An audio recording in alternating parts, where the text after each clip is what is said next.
Do you have diabetes or blood sugar dysregulation issues, and you've been told that prioritizing protein is an important piece in improving your condition? However, you're not sure how much protein you should be consuming. If so, this video is for you.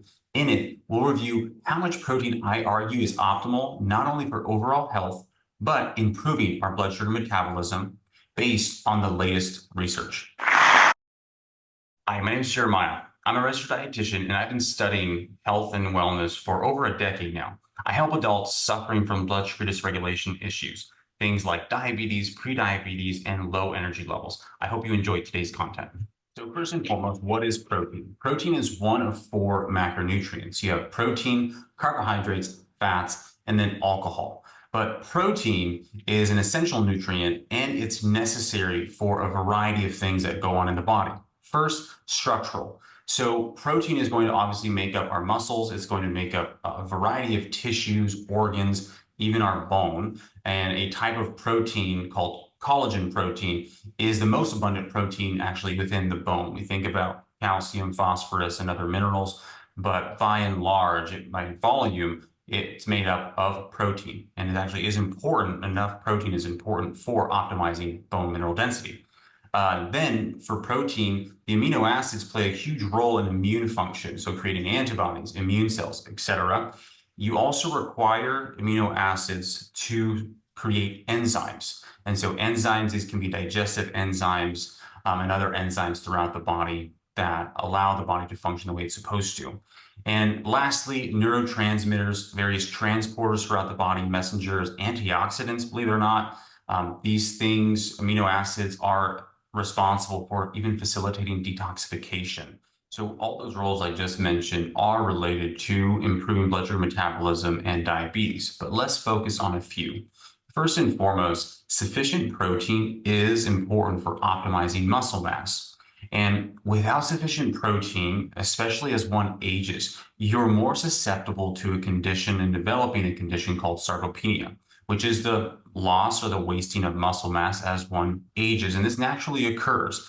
Unfortunately, sarcopenia is associated with increased rates of disease and mortality. So protein is one of the best ways, along with resistance training, to avoid that development. And then also by optimizing protein intake, therefore muscle mass, you also can improve your blood sugar metabolism and glucose disposal. The reason for this is the more muscle mass one has, the greater sink you essentially have for glucose to go into. And it also turns out that the more muscle mass someone has, they tend to be more healthy, active. And so there's those lifestyle habits that one typically has. But just again, essentially having more muscle, you consume carbohydrate containing foods, the muscles can easily soak up glucose. And so it's a really great way to optimize and improve your blood sugar metabolism. So anytime we consume protein, we're getting amino acids. And as I briefly mentioned before, these amino acids are crucial for allowing certain metabolic processes to occur. And one of those is facilitating liver detoxification. Certain amino acids are required for the liver to sufficiently detoxify. In previous videos, I've covered the importance of liver health as it relates to blood sugar dysregulation, diabetes. Diabetes is a situation where the liver is insulin resistant. So consuming enough protein is going to provide sufficient amino acids to support optimal liver health and liver detoxification. And the last thing that we can review as it relates to protein and the importance of protein for improving blood sugar issues is protein paired with whole food carbohydrates, things like fruits, tubers, squashes, etc., is going to slow the release of blood sugar into, or rather glucose, into the bloodstream. And when you pair carbohydrates with nutrients like protein, also with non-starchy vegetables and fats, it's going to reduce the likelihood of one experiencing a spike in blood sugar. Spikes in blood sugar are damaging. We want to avoid those and limit those as much as possible. A rise in blood sugar is completely normal and expected physiologically, and it serves an important role. But we want to avoid spikes in blood sugar. We want to have good, stable blood sugar in between meals. And so pairing carbohydrate-rich foods with other nutrients, namely protein, is going to allow for that slow release of glucose into the bloodstream. Hey everyone, I wanted to take a quick break from the content and share with you a free guide that I created.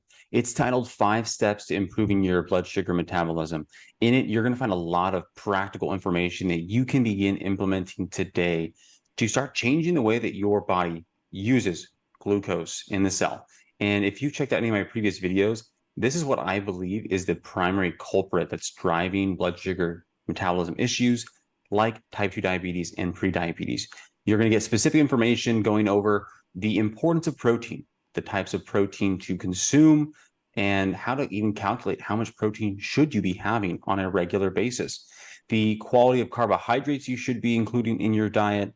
Again, previous videos I've gone over highlight carbohydrates aren't the problem. It's your body's ability to utilize them.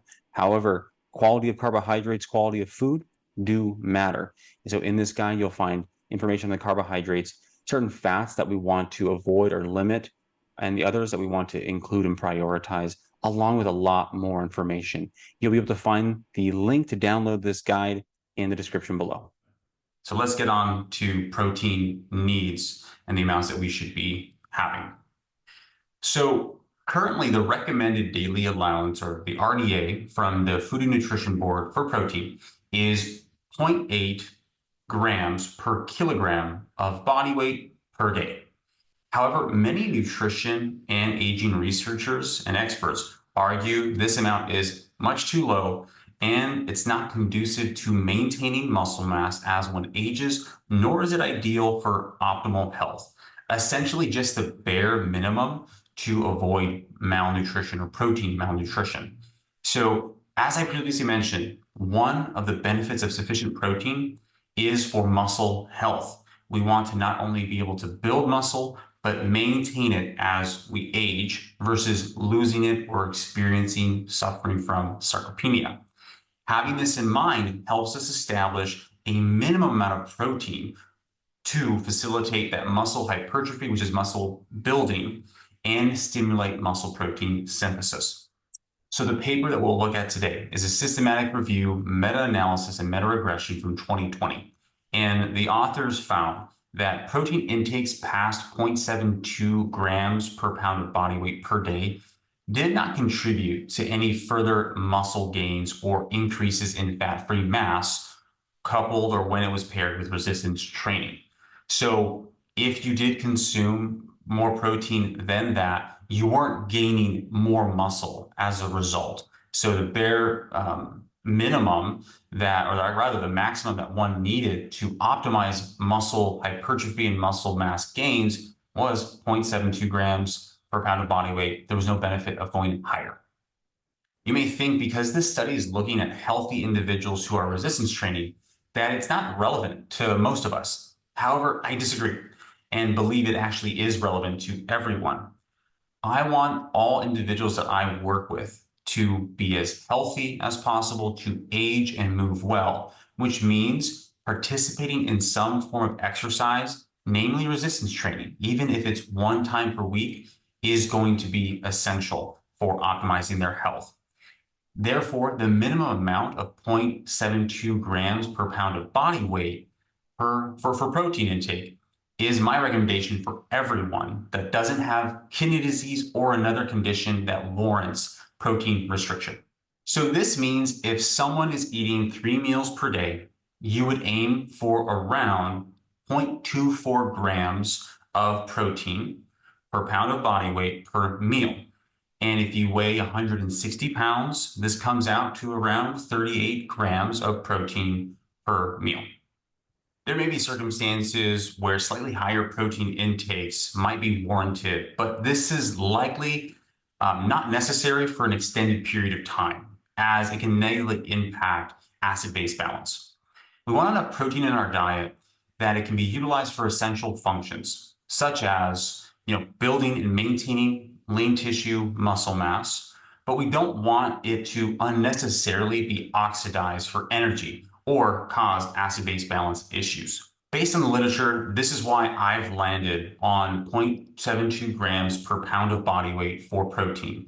Another way that it's communicated in the literature and the paper is 1.6 grams per kilogram of body weight, but I went ahead and converted it for us since we use pounds in the States. But I want to know, what have you heard when it comes to optimal protein intakes or recommended protein intakes? How much are you specifically aiming for? Let me know down in the comments. If you enjoyed this video, you won't want to miss next week's video where I'll review whether one should prioritize animal-based proteins or plant-based proteins for diabetes or blood sugar dysregulation issues. You might be surprised by my answer. See you next week. I hope you enjoyed today's video. If you have any questions about the content that I reviewed in today's video, let me know down in the comments. You can also request topics that you'd like me to cover in the future. If you're interested in working one-on-one with me, the best place to start is scheduling a free 30-minute discovery call that I offer. I am credentialed with a couple of insurance companies, so there will be a link in the description that allows you to check if I accept your insurance. Don't forget to download my free guide, 5 Steps to Improving Your Blood Sugar Metabolism. That link will also be in the description. If you enjoyed this video, please don't forget to give it a thumbs up, share it with someone that you think would benefit and enjoy it, and also don't forget to subscribe. I'll be releasing new videos every week, and I don't want you to miss those. Thanks again for taking the time to watch this video. Take care. Have a wonderful day.